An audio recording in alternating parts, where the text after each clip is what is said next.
Hi wrestling fans, thanks for clicking today's Doretta D. Rose report. I got some very bad news on the official WWE website. Reports that Brad Armstrong, who most notably competed in National Wrestling Alliance and World Championship Wrestling throughout the 80s and 90s and had a brief stint in WWE in 2006, was found dead in his home this morning. He was only 51 years old. And their message status says that WWE saddened to learn about the passing of Brad Armstrong, 51 years old, one of four sons of Bullet Bob Armstrong. Brad Armstrong last participated in the ring for ECW in 2006. WWE understands that Brad Armstrong saw a physician last week for a medical issue and was found unresponsive this morning. WWE extends its sincerest condolences to the entire Armstrong family, as I do. Brad is the brother of WWE referee Scott Armstrong and producer Brian Road Dogg Jesse James. The brothers, as well as Steve, who wrestled for WWE back in '92, as Lance Cassidy, inducted Bullet Bomb Armstrong into the WWE Hall of Fame just last year.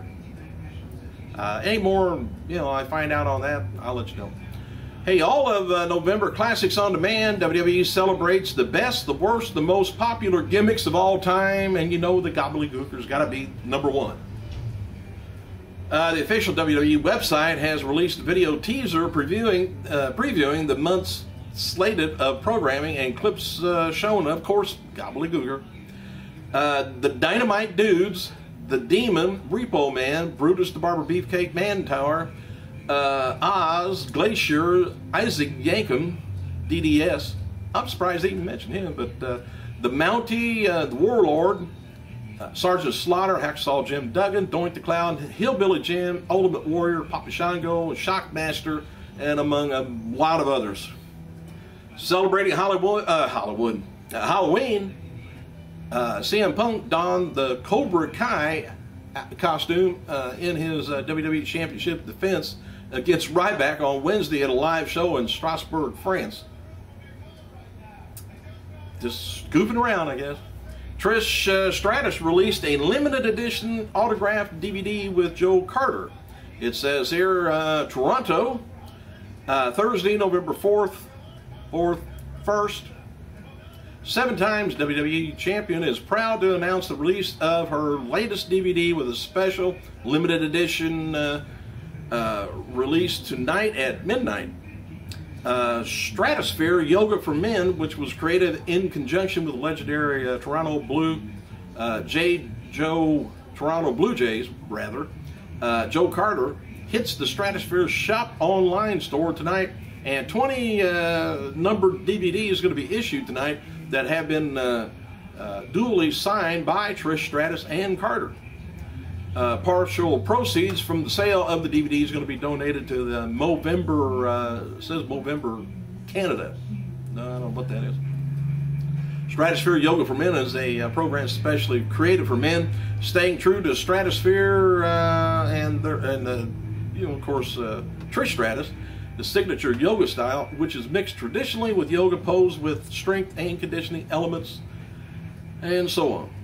Tomorrow night's episode of SmackDown on Sci-Fi may be preempted since the networks under the NBC umbrella is going to be simulcast an all-star concert to raise money for those affected by Hurricane Sandy. The new time slot has not been revealed yet, but could be, we may not see all of it. In addition, this week, Outside the Ring, WWE CM Punk champion takes fans behind the scenes of WWE 13 television commercial. I don't know why we'd want to go back there, but he's going to take us there anyway. And WWE Hall of Famer Yokozuna is featured as today's Superstar Spotlight on WWE.com. Noticed how WWE officials, mainly Vince McMahon, went back and forth so much on the finish of Ryback on CM Punk and Ryback's, in Hell in the Cell match. It just went back and forth, back and forth. The original plans, this is a little inside info, the original plans was for Ryback to win the title in the middle of the ring, hold it through Survivor Series, and then drop it at the TLC in a multi-man match where he wouldn't be pinned or have to submit. Keep your face going. Which is well, it wouldn't have been really a winning streak going on, but he didn't lose it. How about having a non-losing streak going? That'd be the best thing to do, wouldn't it? All right, this I'm glad I thought of that. This was the plan through October 25th, the Thursday before the pay-per-view. All right, the next day, Vince changed his mind and concluded that the two-Punk streak was the one that had been hammered home on WWE TV. And keeping that streak alive would only help business through WrestleMania season. Vince noted that while it was mentioned on TV that Ryback was undefeated, it wasn't the central storyline as of Punk's.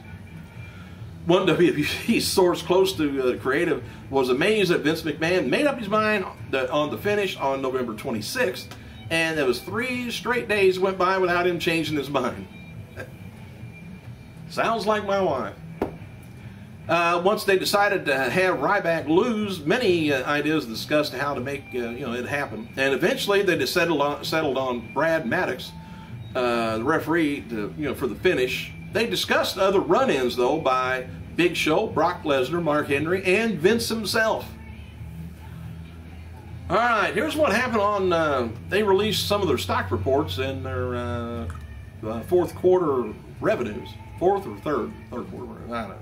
Anyway, the revenues totaled around $104 million as compared to $108 million in the prior year. Operating income was about $5 million compared to $15 million prior year. That's substantial. Whew. Decline. Net income of 3.3 or 5 cents per share as compared to 10.6 cents. $10 and 6. Wait a minute. As compared to. Yeah, it says $10.6. There you go, 10.6 million, or 14 cents per share was last year, and excluding items impacted comparatively on the year basis. But anyway, it's down quite a bit. And now I thought this was probably going to happen during Thursday morning's WWE Investor Conference call. Part of WWE reporting the financial results of the third quarter. Vince McMahon officially announced that the WWE Network will be a premium subscription channel similar to HBO and Showtime, which to me, I hate to say it, it is going to be a failure. I hope not. I really hope not. There's so much wrestling out there right now, they're cramming it on us. Now, if they take it all away and put it on their network, it might be a different story. I hate to say that.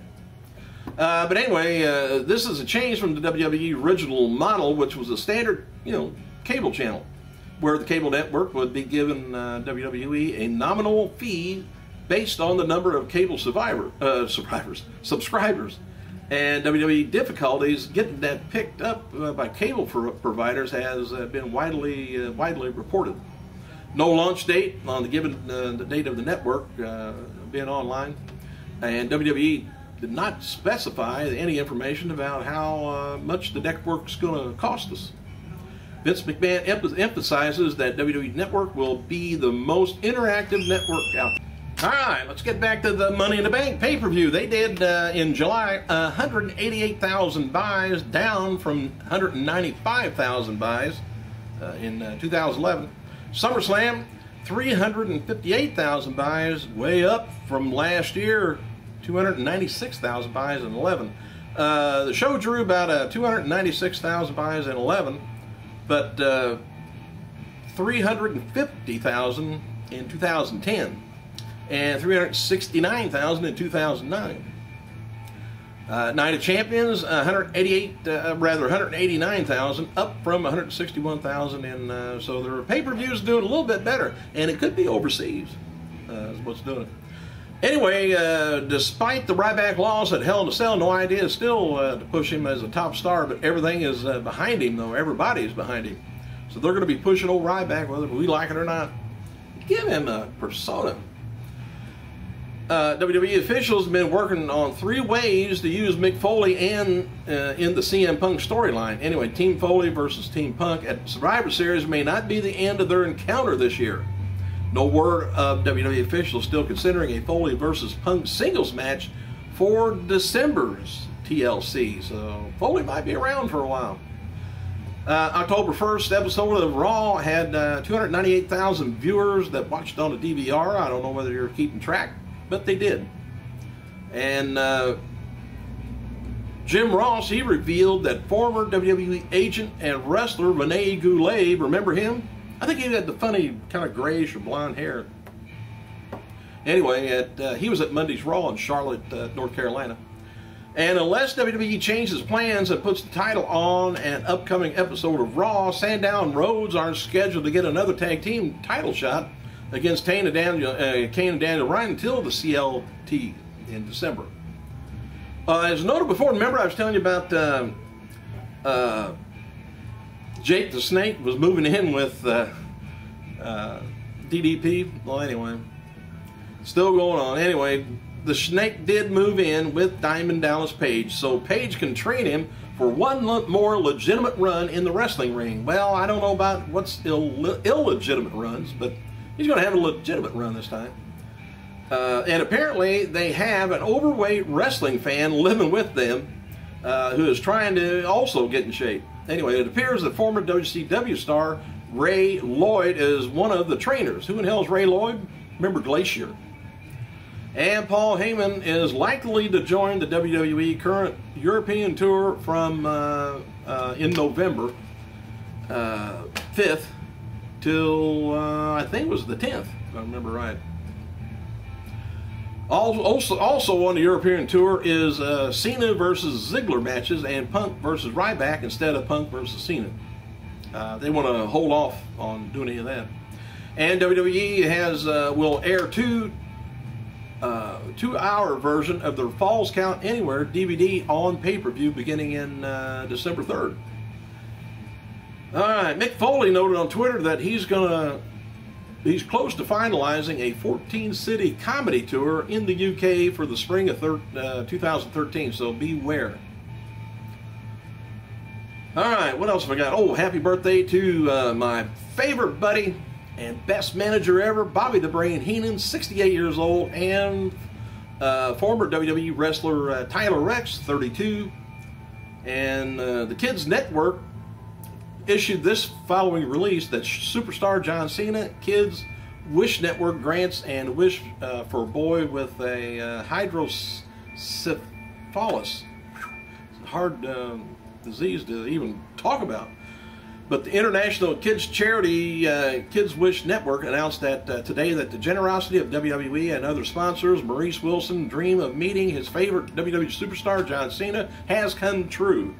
The Kids Wish Network in Tampa, Florida, organized and dedicated to infusing hope, creating happy memories, and improving the quality of life for children having experienced life-altering situations.